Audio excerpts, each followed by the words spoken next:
On the verge of turning 30 and feeling the societal pressure to settle down, I desperately reached out to everyone I knew, asking, "Does anyone know a good match for me?" Through a friend's introduction, I met John, and after nearly a year of dating, we decided to get married. Just 2 months into our marriage, I found myself at my wits' end, yearning for a divorce as soon as possible. Looking back, there were a few red flags while we were dating, but my overwhelming desire to get married blinded me to all of John's flaws. They say hindsight is 20/20ths, and it couldn't be truer in my case. My name is Mia, a 29-year-old nurse, and John, who is 8 years older than me, turned out to be a boastful and compulsive liar. From the very start, he misled me about his job. John had claimed to be the store manager at the supermarket where he worked, but the truth was far from that. He was just a regular employee with no specific position. I didn't judge him for his job, but the deceit hurt.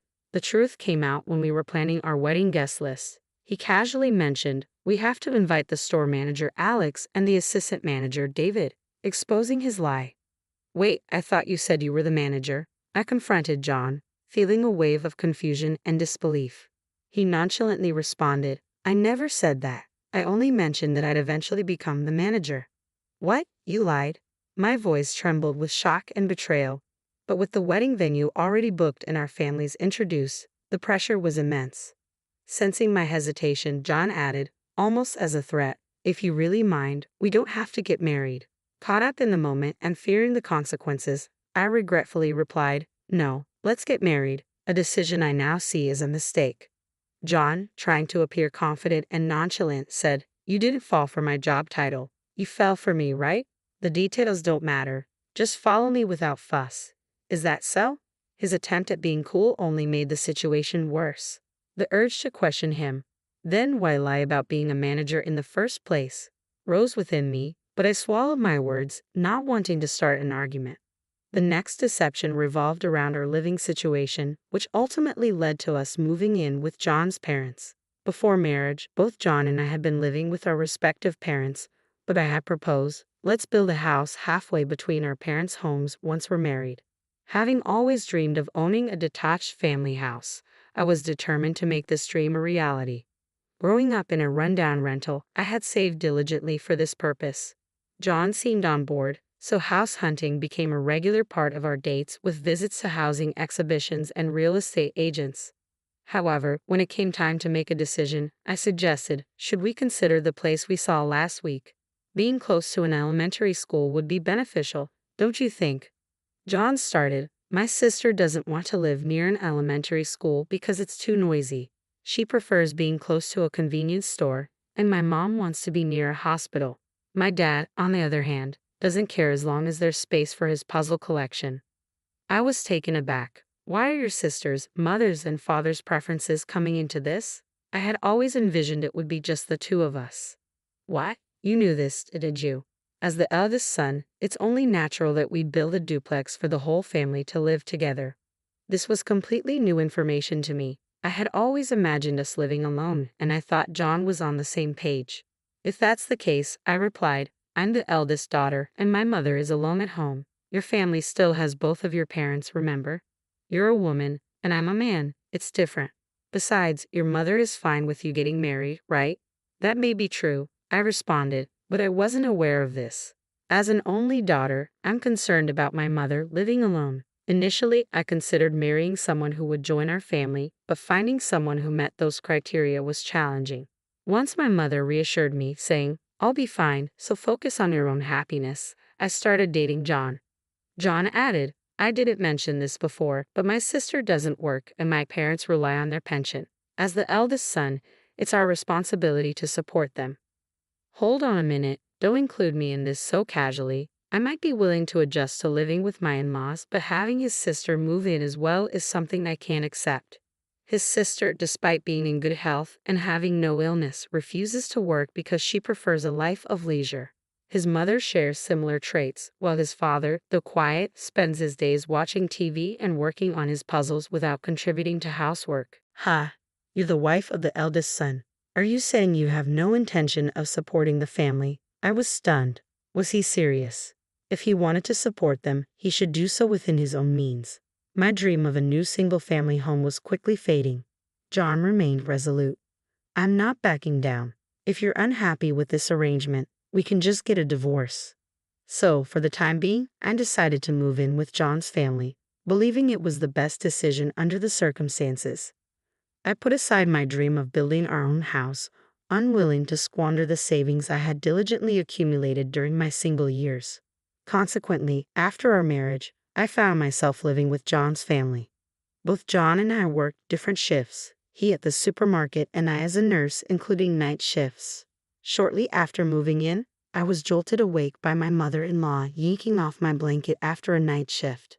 Sleeping until noon is unacceptable for a daughter-in-law, she said sternly. I just got back a little while ago and have another night shift tomorrow, I replied, struggling to keep my eyes open. Stop complaining and do some housework, prepare lunch for us. What are you doing? She insisted. I quietly pushed my mother-in-law out of the room. This was no joke. I desperately needed my rest. Maya, who do you think you are? I could still hear my mother-in-law ranting from the hallway, but I chose to ignore her. I locked the door, inserted earplugs, wrapped myself in a blanket, and went back to sleep. I finally woke up around 3 p.m. and started tackling the housework. It struck me as odd. In this house, there are 3 other healthy adults besides me, yet I seem to be the only one expected to handle both housework and a full-time job. Just then, John came home. Hey, Mia, I heard what happened. You were home all day and didn't make lunch for my mom? Well, I was exhausted. Besides, when I'm not around, you all manage on your own, so why can't you do the same while I'm sleeping? I shot back, noticing John's parents and sister smirking behind him. What about you? Didn't you say you'd be working until tonight? I left early because my sister called with a family emergency. All this fuss just because I didn't make lunch. It's ridiculous. My frustration bubbled to the surface, only escalating the situation. John's scolding intensified, adding more fuel to the fire. Is marriage really supposed to be this difficult for a wife? With no respite at my in-laws' home, I began making excuses to return to my mother's house on particularly tough days or during my days off. My mother welcomed me without question. I wanted a divorce, but I couldn't bring myself to say it out loud. Then the topic of moving came up at my mother's house. They need us to find a new place by next year. The rental house my mother was living in had severe leaks, and the landlord decided it would be better to demolish it rather than undertake costly repairs. That's right, it's not immediate, but we need a pet-friendly apartment, my mother explained. After my father passed away, she started volunteering to temporarily foster abandoned or lost cats. Although we lived in a nearly 50-year-old rental, the landlord had been understanding about her fostering work. Then I'll help look too, I said. It was a perfect way to occupy my time on days off, assist my mother, and indulge my interest in property hunting. It was a win-win situation. While visiting various real estate agencies, my mother sighed. A detached family house is just a pipe dream. That's when it hit me. A divorce could solve everything. A house is a lifetime investment, and I want to live with someone I truly care about. Then, as if by fate, we stumbled upon Cat Ears Construction. The sign featuring a cat picture and the banner reading "Homes for Cat Lovers" drew us in. We couldn't resist checking it out. Inside, a friendly clerk eagerly detailed their offerings, including an atrium and outdoor cages for cats. I had always thought cats were strictly indoor pets, but they offered sunrooms for sunbathing and large cages with special doors allowing safe outdoor access. We listened intently and left with a stack of brochures. As we walked out, I declared, "I'm going to get a divorce and move in with you, Mom." That came out of nowhere, my mom said, clearly surprised but choosing not to comment further. I couldn't see John, his parents, or his sister changing for the better, and I feared the mistreatment would only worsen. I was done just going along with things. By the time I got home, it was already evening. I quickly started preparing dinner and set the brochures aside in a bag on the sofa to review later. The laundry I'd done earlier was still sitting there, and the kitchen table was cluttered with the remnants of the frozen pizzas and forks my in-laws and sister-in-law had used for lunch. You're the wife. How long are you going to keep loafing around? I'm starving. Sorry about that, but your sister could have made something, you know. What? That's ridiculous. My sister-in-law was visibly upset, but I chose not to let it bother me. Soon enough, we'd be strangers anyway. Later that night, my husband came home and immediately scolded me. Hey, there's only $700 in the account for this month's expenses. I quickly fabricated a story. Oh, sorry. There was an administrative issue at work, so my salary will be delayed. All right then, make sure to deposit it as soon as you get paid, or we're getting a divorce. Sure, I replied. When we first moved in together last month, we discussed how to manage household expenses. John insisted that I contribute almost my entire salary of $2,500 while he would only contribute $700, keeping the rest for himself. I couldn't agree to that, so I insisted on equal contributions. As a result, I've only been depositing $700 for the past 2 months. I consulted a lawyer, prepared for divorce, sorted through my belongings, and stayed busy with work and organizing my parents' home. John, who typically had different days off, had recently started spending more time out with his parents and occasionally his sister. I found it unusual but convenient. One day, John announced, "I've bought a new duplex. We're signing the mortgage next Monday. Just so you know, if you oppose this, we'll be getting a divorce." He even handed me the divorce papers with a surprising level of consideration. A house. What are you talking about? You remember those housing brochures you brought home? I went with a different major builder, but it's still based on what you wanted. You'll need to use all your savings for this. Indeed, we had discussed saving for a home during our property search. Can I see those divorce papers, please? I asked, my mind spinning with shock, but realizing this was actually a chance I had been waiting for. I took the papers from him, skimming through them and noting they were already filled out. I had to suppress a laugh. John was unaware of my own preparations for divorce, so he thought threatening me with this would force me to comply. Fearing divorce was a thing of the past. Now, I was eager to finalize it. I completed the divorce papers and submitted them first thing the next morning. Since I hadn't brought any large items like furniture and been gradually moving my belongings out, leaving was relatively easy. I headed straight back to my mom's house. Despite John's persistent calls and emails that night, I chose to ignore them all. A few days later, my ex-husband showed up at my parents' home with his parents and sister, all visibly fuming. "Hey, what's going on? Why aren't you coming home?" he demanded. I simply filed for divorce after receiving the divorce papers, I replied nonchalantly. "Don't play games with me. I'd even built a house for us." "Well, you did that without consulting me and threatened divorce if I oppose. That was your decision," I reminded him.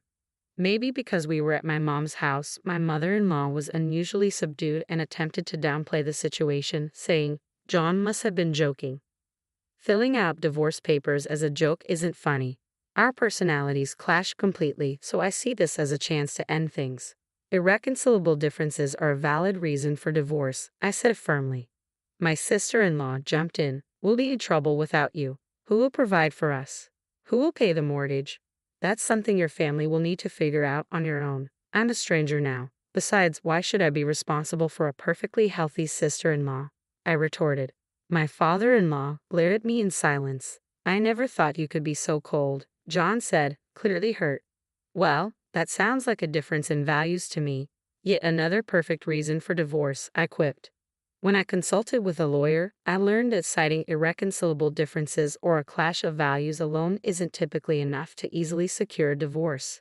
However, in John's case, his lies about his job and income, his abusive behavior, and his attempt to unilaterally make me cover all living expenses made the reasons for our divorce clear-cut. On top of that, he bought a duplex on his own and threatened me with a pre-filled divorce form. "I won't accept this divorce," John insisted. "Even if you refuse to acknowledge it, you prepared the papers yourself, and your parents are witnesses," I said, showing him the photo I had taken of the completed form before submitting it to the lawyer. At that moment, my mother appeared, filming everything on her phone. "What do you think you're doing to my daughter? I've called the police. I've recorded everything, and I can make this public if needed," she declared. Although my mom hadn't said anything, her anger was palpable. My father-in-law, clearly unnerved by the mention of the police, started to panic. "Please, no police. This will make things look terrible. Just stop."